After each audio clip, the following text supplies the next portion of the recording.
Venus and star blessings, everybody. Welcome back. I want to talk a little bit about Venus ingressing into Libra, which takes place on the 8th or 9th of November, depending on whether you are in the northern or southern hemisphere. So there's a few things that I want to cover today, but I'd like to first quote something out of a book. And before I do that, I also want to say that I'm sending a lot of prayers and love and peace to all those affected by the extreme atrocities taking place on the earth at the moment. The quote that I wish to share with you guys is this, and it actually relates to Venus and Venus's current phase, which I'll explain in a moment. The quote is this: surrender all that is no longer true about yourself so that you can discover what is eternal and can never be lost. I think that is just such a beautiful, beautiful, divine, inspirational mantra, actually, that we could really just meditate on every single day. I'll just say it again. Surrender all that is no longer true about yourself so that you can discover what is eternal and can never be lost. To me, that just goes straight to the heart and soul and essence of your infinite nature. It's just so beautiful. It comes out of a book called The Light of Venus by Adam Gainsbourg, a book that is just unbelievable, actually. It's very difficult to describe, but basically it is a book on Venus and the relationship between Sun Venus and the 13 phases that belong to Sun Venus. As she traverses through the sky over a 19-month period. So it's quite a big book, and he goes through the 13 phases in quite a bit of length and detail, and each one of us are born during one of those particular phases. So if you're interested in that work, I recommend this book. So before I get into a little bit more of that, I just want to highlight here that this is the date, of course, where one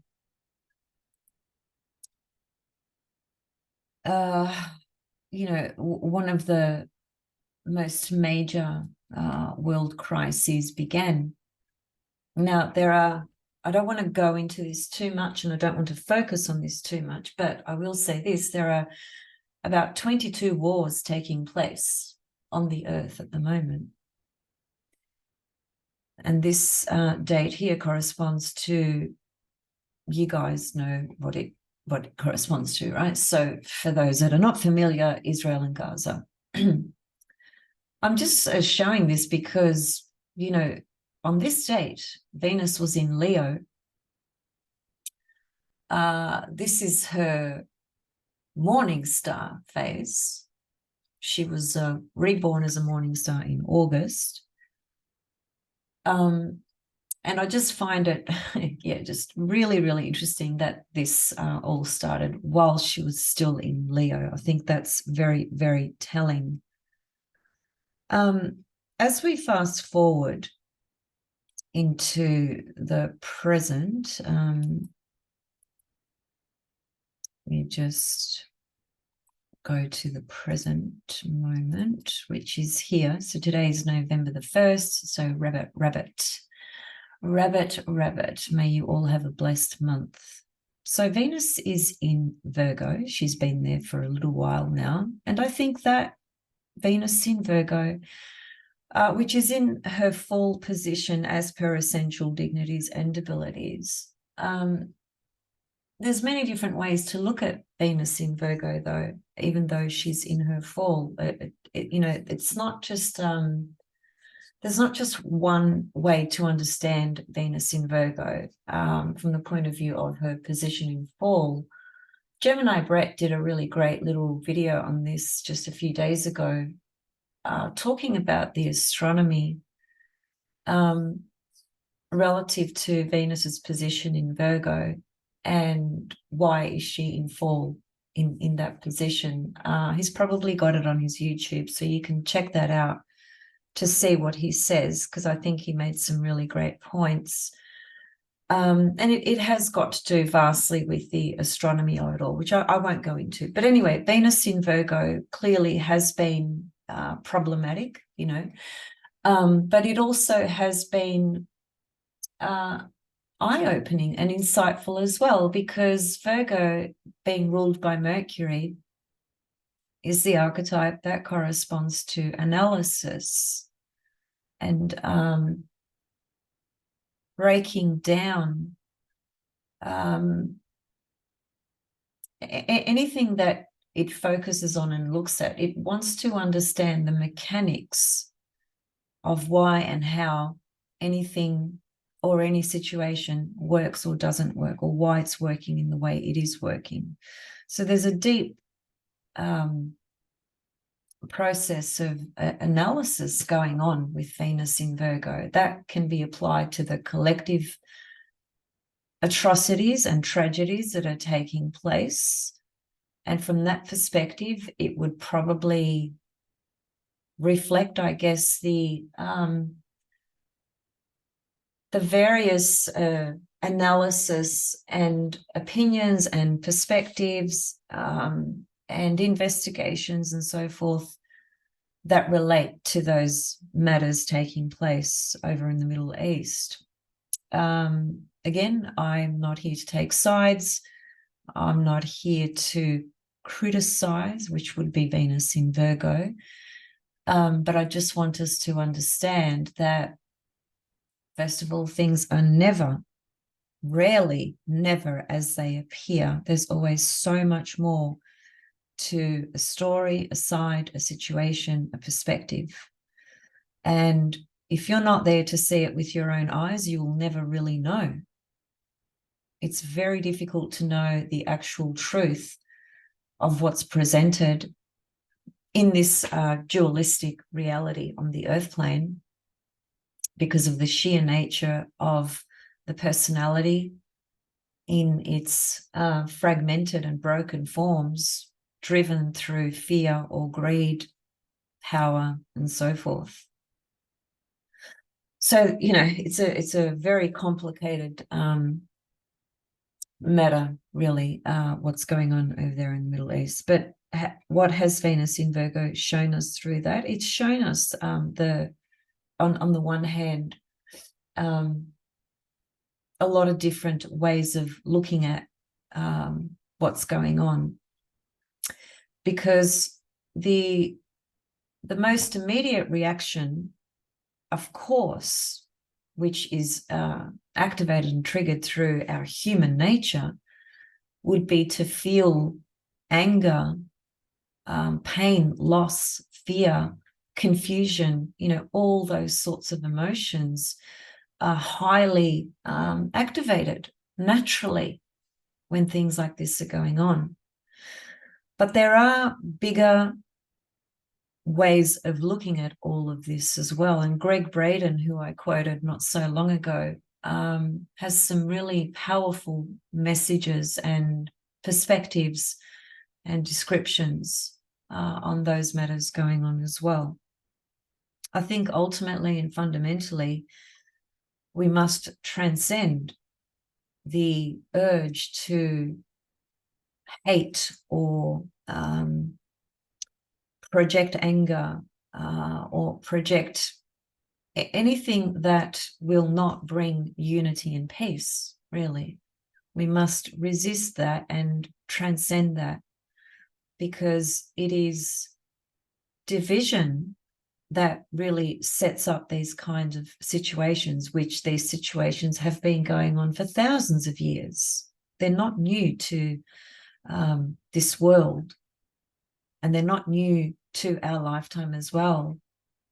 My brother was telling me yesterday there were 500,000 people killed in the Rwanda situation historically. There are many other periods we could name where there's been severe chaos, devastation. And I think at a point, of evolution and transcendence and spiritual awareness and growth, we must find ways to transcend the lower desires, which only feed into further hatred, division, conflict, and so forth. Now, I'm not saying that we shouldn't stand for justice and for what is right and equal and fair. I think we absolutely must do that.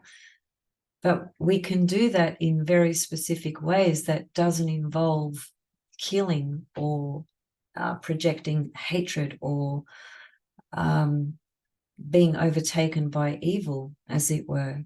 But that requires consciousness. But everyone has the choice to stand in that position as well.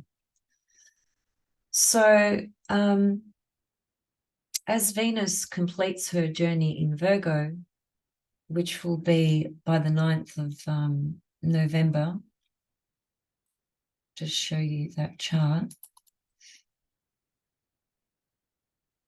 So it's the 9th of November in Melbourne, Australia time, and that will be the 8th of November for anyone in the Northern Hemisphere. Now, Venus in Libra is many different things. It depends how you want to look at it. Do you want to look at it from ancient astrology, from esoteric astrology, from evolutionary astrology, from Hellenistic astrology, from modern psychological astrology? It depends how you want to look at it. But some of the focus that I would like to bring in today is to remind us that Venus at this position is in her morning star phase. She will be a morning star goddess until June next year, where she transitions into her evening star phase. It's a 19-month cycle. The 19-month cycle is from retrograde to retrograde, but the evening star to morning star is approximately 9 months. So this morning star is always the retrograde Venus. So the next retrograde cycle won't be for 19 months, starting from August. But in June next year, she will transition into her evening star phase. And so when she's reborn as a morning star, we see her rising on the eastern horizon like a bright, sparkling diamond every morning. Her light and glory and beauty is present for quite some time, but ultimately it starts to, the light of Venus will start to decrease. She will get further away from the earth, and her distance from the sun will change as well. Now, her maximum elongation occurred, I think it was on the 23rd or something like that of October. So that's kind of like the furthest away she is from the sun. So she's doing her own thing, basically. She's shining in her own authority, light, beauty, glory, and power. As per Adam Gainsbourg book, as per his book relative to the 13 different phases, we are currently in what he calls, it's the 6th phase out of the 13, and this phase is called surrendering and discovery phase. This phase is quite interesting because the duration of it is around about 5.5 months. Now, he says at the beginning of his book, just to draw a distinction here, the Venus-Sun cycle signifies the process through which human femininity develops or evolves over time, it is composed of the spatial and dynamic relationship of Venus and the Sun as seen from Earth. One Venus cycle is 19 months long, and he's referring there to from retrograde to retrograde, by the way, and has 13 phases within it. The phases are not of equal duration. Some are as short as 2 days, others are as long as 6 months.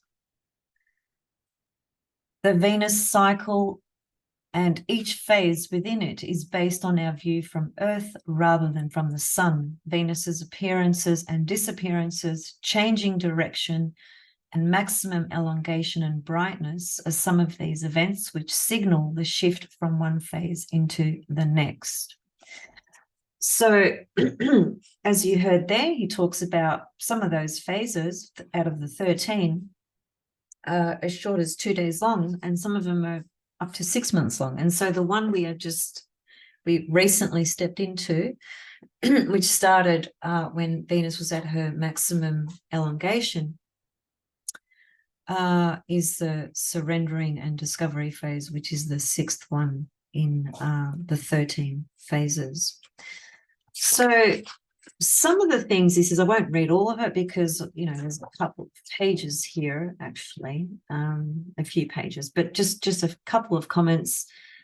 He says, Venus's increasing distance from Earth through your phase suggests losing familiar connections with others, which may expose superficiality in ourselves.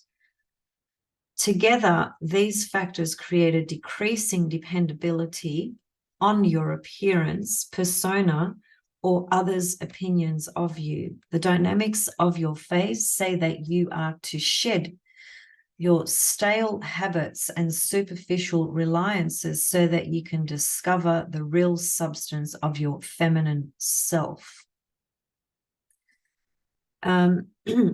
As its name suggests, your phase involves two. Now, he's saying your phase because he's written this in the context of you being born during this 6th phase, for instance, right? So you'd need the book to determine that. I can't tell you what phase you were born under. You'd need to research that yourself, unless, of course, you came to me for a reading, then we can work that out together. But anyway, regardless of the fact that he's written this in the context as it being a phase you were born under, it just so happens that this is the collective phase that we are all going through at the moment. So whether we were born under this phase or not, there is some impact of this on the Earth for the entire collective. Naturally, if you were born under this particular phase, then this phase at the moment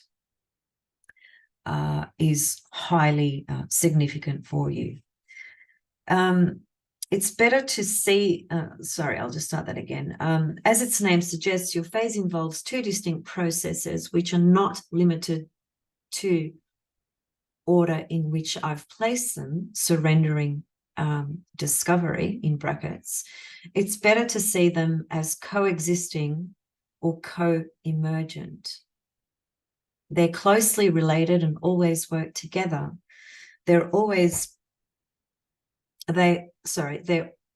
always available. Finding yourself in one process means the other is close at hand. And then he says, here's how I encapsulate their functions. And what he says is the quote that I mentioned right at the very beginning, which is, surrender all that is no longer true about yourself so that you can discover what is eternal and can never be lost.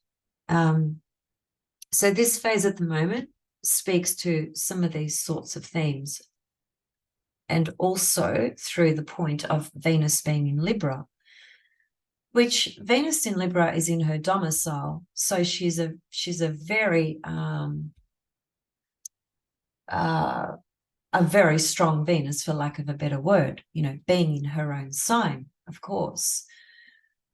Through Libra, she's also going to track the degrees of the Libran Venus star point that was born on the wheel last year in October. October of 2022, we had a new Venus star point in Libra take place. which was a really, really big, big deal, one of which we haven't seen what that might even look like yet, because it is literally the birth. And in a few years' time, Venus is going to dip back into Scorpio one more time before she fully commits to her journey in Libra for the next 100 years, which takes place, I think it's 2030, something like that. So we're still, you know, even though Venus ingressed into Libra as a new star point on the wheel, she's not quite there yet. It's the presentation of that in the seeds being birthed into the collective unconscious, if you like, are so faint, you know, we can't really quite see them at the moment. You know, it takes a while. I mean, think about it, a Venus star point in one sign is there for about 100 years, right? It's a very slow moving process. So naturally, we're not going to see the qualities of that sign in, you know, a few days or a few months, or in the short term. In any case, your Libran planets are, if you have planets at the late, or virtually the end of Libra, then this Venus star point has activated your Libran planets, or Aries planets, the opposite sign, if you have Aries planets at the end of Aries, because the Venus star point in Libra was at the 29th degree of Libra. So that energy is still, you know, active, because she hasn't gone back into Scorpio yet. That happens, well, let's just see exactly, because I've forgotten the exact time. Yeah, so she goes back into Libra at 2030, and she goes back into Scorpio here, 2026. You see that? So October 22nd, 2022, the ingression of the Venus star point in Libra, evening star. Then in 2026, 4 years later, she goes back into Scorpio one more time. So at the moment, the head of the pentagram is actually Leo. And I'll show you that here. So this is Planet Dance program, which is available for free online, by the way. I have done a video on this. I think it's called How to Find Your Venus Star Points in 2 different ways. If you research that video, you'll hear me talking about this program, and I think I've got a link there to this program as well. This chart was drawn for today, and so this is just showing us here. So the head of the pentagram is Leo. That's an old symbol for Leo, okay? That occurred on the 13th of August. So there's the head of the pentagram.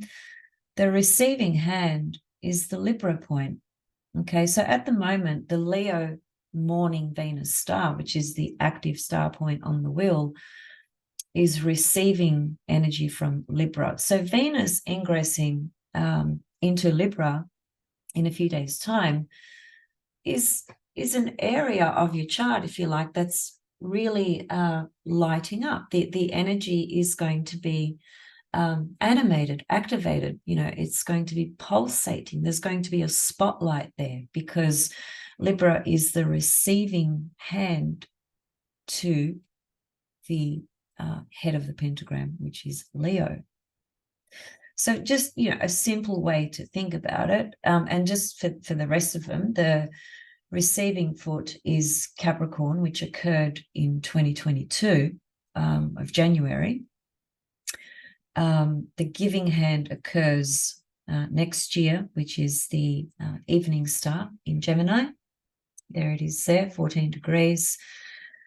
And then the next one after that will be the giving hand, which will be Aries in 2025. But that's a little while away, so we won't focus on that too much for the moment. But these are the stars at the moment, right? The position of them. That the 2 are yet to arrive, and the head of the pentagram is the current one. The 2 previous ones are what's called a receiving hand and a receiving foot. So going back to this chart, Venus ingressing into Libra is giving energy to the Leo Venus star point, which is still active on the wheel. So the Leo house in your birth chart is animated at the moment, of course, because Venus is still the Leo morning star. That will be really active until June next year. But then if you want to take it back to an even longer cycle, it's actually an 8-year cycle, right? It does get a bit complicated, I admit, and I've mentioned this before. The more I learn about Venus through all the different teachings, it gets very deep and very complicated as well, because there's a lot to understand. But hopefully some of the things I'm sharing today will give you some insight or some things to reflect on. The main thing to reflect on really is that the Leo Venus star point has energized your Leo house in very powerful ways, especially if you've got planets in Leo. And as Venus proceeds forward, then she's going to, track the rest of the signs. And that within itself, obviously, is highlighting something in our chart, in our life. And then from the point of view of the Venus star point, Venus moving through Libra is the giving hand. So as she's traversing through Libra, which means she'll pass the Venus Libran star point when she gets to the end of Libra, which is early December. So from the 9th of November till, say, the first week of December, your Libran Venus star point in your chart receives a lot of energy, because it's the receiving arm on the pentagram, receives a lot of energy from Venus just transiting through Libra, right, for the next few weeks. That's just one way to think about it. And then later in the month of November, she will catch up to the South Node, which I think really highlights this phase that Adam talks about of surrendering and discovering.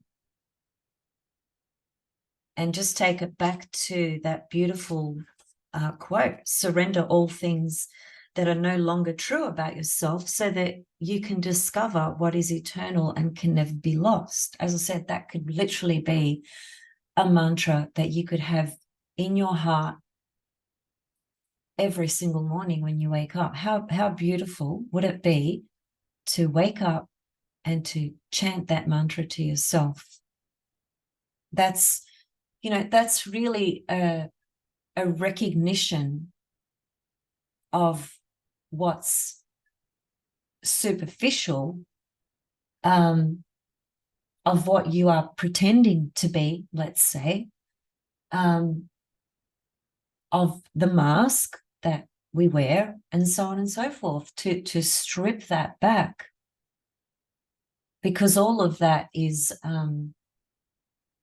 it's temporary, it's impermanent, it changes,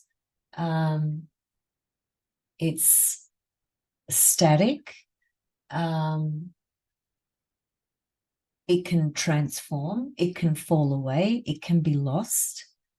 And if it's not real and it doesn't reflect the true essence of who you are, then I would think that surrendering that and letting that go would be the ideal thing to do, right? For the purposes of discovering from a level of looking into the mirror of truth. And Libra rules mirrors, Venus rules mirrors, Venus in Libra especially, to recognize the diamond within you, the diamond of the essence of your soul, to find the courage, Venus, Leo morning star phase, to act from your heart, act from your true essential nature, to have faith and belief and confidence in that. But to do that, we've got to surrender and face those aspects of ourself, which Venus in Libra can really assist us in such a beautiful and powerful way to see those aspects of ourself that, pardon me, we may have just added to our persona, our presentation, our appearance, in order to be accepted, in order to be liked, in order to not be rejected. Venus's position in Libra, even though she's highly dignified because it's her domicile position, her greatest fear in Libra is to not be liked. That's her greatest fear. So, you know, that translates into a pathology or a psychology or an imprint of the people pleaser, you know, the one who will never say no to anybody. And it's not coming from the heart, it's coming from the fear of not being liked. So I think when Venus goes into Libra, it's a real opportunity for us to look at the mirror of truth about ourselves, so that we can come back to this process that Adam calls surrender and discovery. Surrender and discovery. What a beautiful way to put it. And Venus in Libra, from an evolutionary perspective, is the journey and process of going through very extreme cycles of overly socially engaged and active with this and with that and with this person and with that relationship and with so on and so forth, to the opposite extreme of completely withdrawing and being in a state of isolation. And Jeffrey Wolf Green says that those two extremes rise from the fact that Libra is quincunx or in conjunct Taurus. Venus rules both Libra and Taurus, and the inconjunct between them speaks to that matter of, yes, needing to share, needing to feel loved, to love, to connect, to have the experience of interconnectedness, to understand and learn the values of others, to understand your own values through those experiences with others, because it is through the mirror of the other, meaning Libra, that we learn about ourselves and we learn what our own values actually are. And that might be by way of comparison. You meet a person, you start to build a relationship, and things start to be revealed. Of course, in the beginning, no one reveals the true side of themselves. They do the Libran thing. They present all the nice sides, which at the very unconscious personality, ego-based level is completely fake.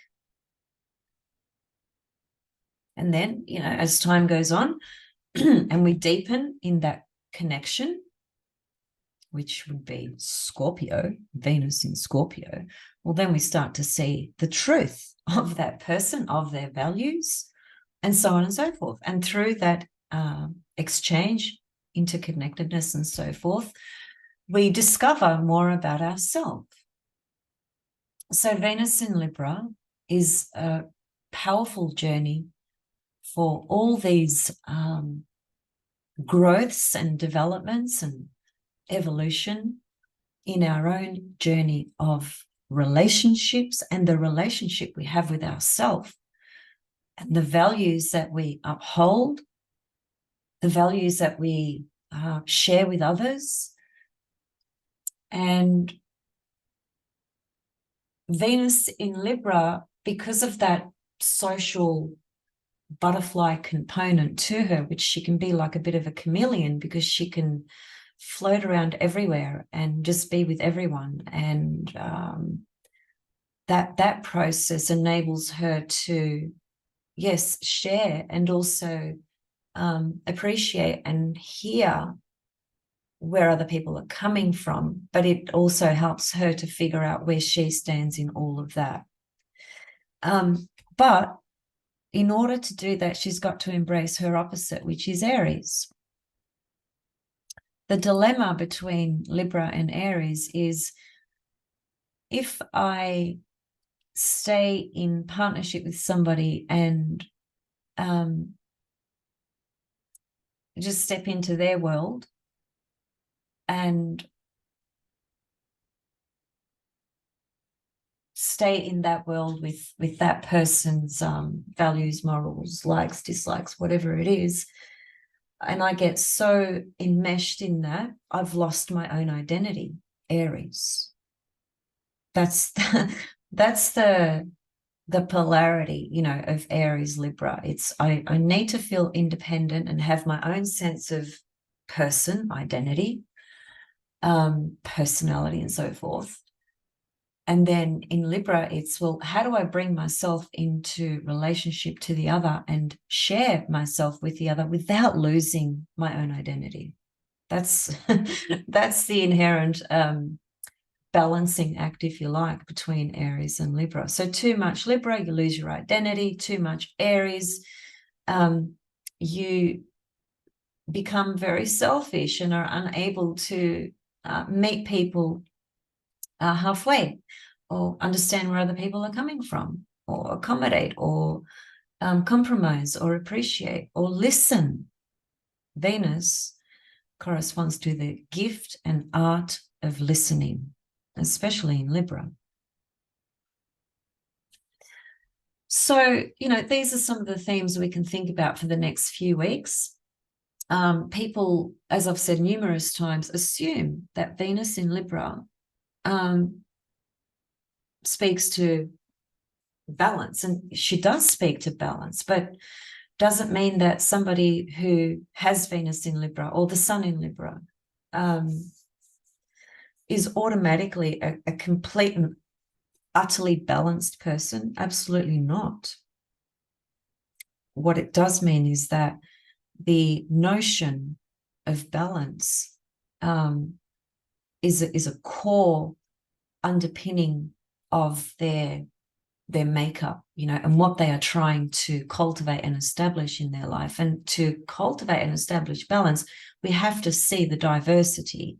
That's what Libra represents as well. It represents the diversity of relationships, people, ethics, morals, values, you know, all the different types. That's how we learn more about our own position and who we are and what we wish to uphold in all our relationships. So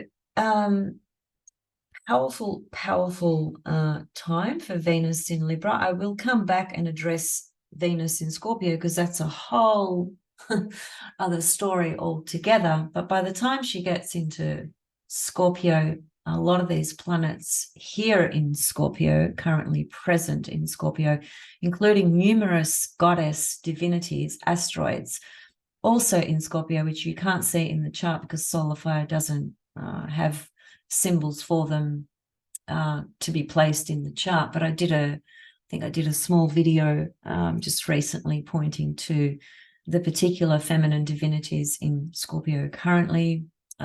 Cassandra was one of them, which is the goddess of prophecy. Persephone, who's the daughter of Ceres as well. The asteroid Lilith, all in Scorpio at the moment. The asteroid Lilith is different to the black moon Lilith that you see here in this picture. This is the true position of Lilith as well. Most people use the mean position, or let's say many people do. So this process of surrender and discovery, I think, will, when Venus gets to the South Node, which I'll just show you when that is. So I said it's late November. So there it is there, end of November virtually. Of course, that's only going to be, you know, there for a day or so. I think that's going to be a real peak of this cycle of Venus in Libra, relative to what we are surrendering and discovering. The surrender part, as Adam says, is surrendering those parts of yourself that are no longer true. Let the Venus in Libra be the mirror of truth, which takes courage, and courage comes from what? It comes from Aries, its opposite sign. So when we're working with Venus in Libra, we're also integrating the polarity Aries. You can never separate the polarities. When you're looking at any sign in the zodiac, you are always taking into consideration its polarity point, its opposite sign. They work in tandem.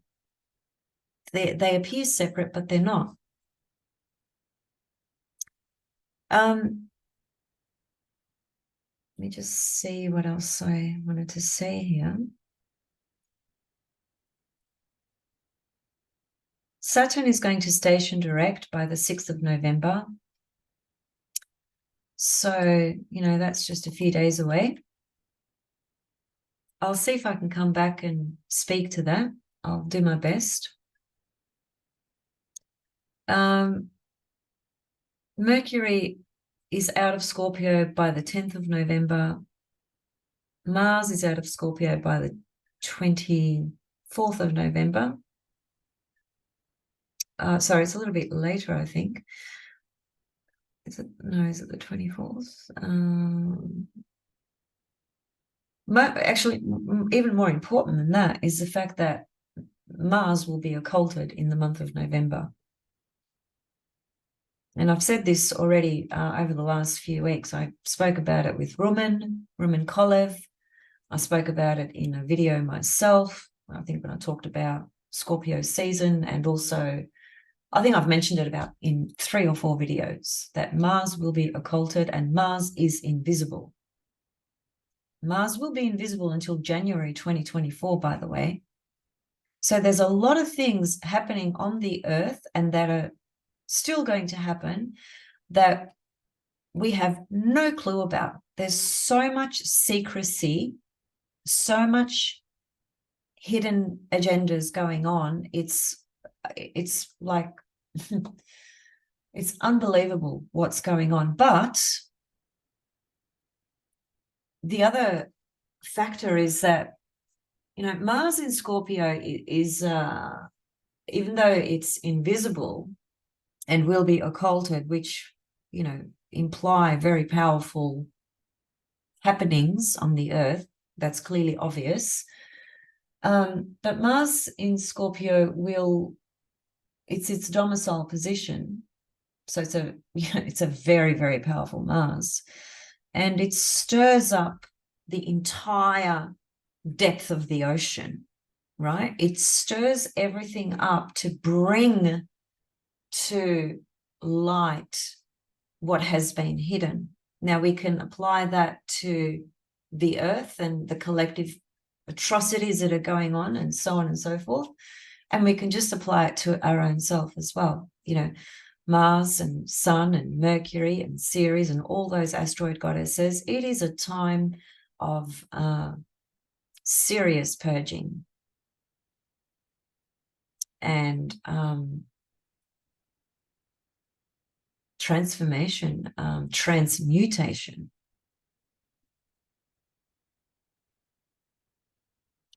We can really focus on this energy. Now, Scorpio is a water sign, obviously, and it's a feminine sign, okay? So the feminine and water signs as well are of the nature of the soul and are of the nature of what's going on internally. There's a real hidden element with the feminine quality. It's an inward journey, always an inward journey. And Scorpio is, one of the signs that really speaks to the soul, being ruled by both Mars and Pluto. So, there's a lot of advantage here for facing our own personal limitations, which is Scorpio. digging deeper into the treasures, which is Scorpio. Pluto, Hades, who rules the underworld, is the lord of hidden treasures. And when Scorpio energy is animated, which your Scorpio star point on the wheel would be animated as well at the moment, of course, which is now the Libran star point. Hopefully you understand the difference, right? But your Scorpio Venus star point is receiving tremendous power to grow at the moment, or to get caught up in power struggles. It just depends, what level of awareness we have and the choices that we make. We can, the planets don't do anything to us. It is, the truth is, it is as above, so below. But to the degree that we are unconscious, we will project these energies. I think there's a quote by Carl Jung around that exact point, which is, I can't remember the exact words, but it's something to the effect of the more unconscious we are, the more we project things outside of ourselves, and they end up being our fate. So that then shows us that the more awareness we can bring to a situation, the less we are likely to project these things and integrate and develop and grow and learn the lessons that present themselves. Everything that presents is a teacher in some kind of way. It's just about having the ability to see it in such a way. And the ones that piss you off the most and trigger you the most and upset you the most, they are your greatest teachers, actually. We should be thanking them, because they teach us about true spiritual power and transcendence of the lower personality desires. Every time. So let me just see if there's anything else here. I think also, just finally, with Venus in Libra, from a collective perspective, of course, it's going to highlight, social laws and law, ethics, debates, those sorts of things will really come to the forefront with Venus in Libra. And there is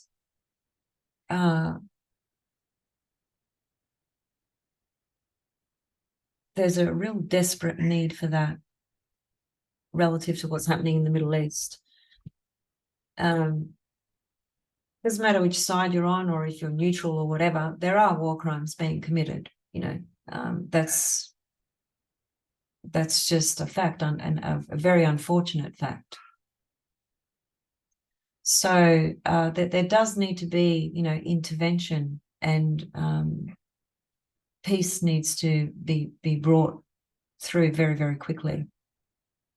Agreements, negotiations that will result in peace. I'm hoping Venus in Libra will help with those things, but I don't think Venus transiting through Libra alone can do that, despite how powerful her position is in Libra. It's going to take a lot more than that, but we'll see. And I think, at the end of the day, we're still talking about Mars being invisible during this process while Venus transits Libra. And also Venus is the morning star. But, the morning star, although she's the warrior goddess, which corresponds to war, she is the one that is fighting for good.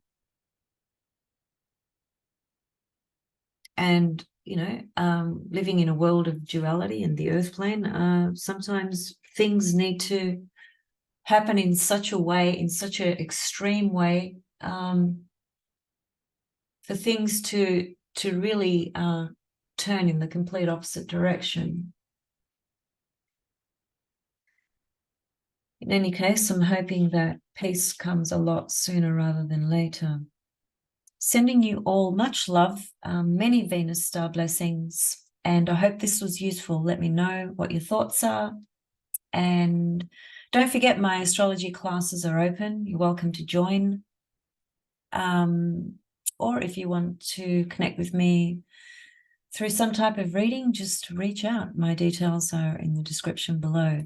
See you all very soon. Bye for now.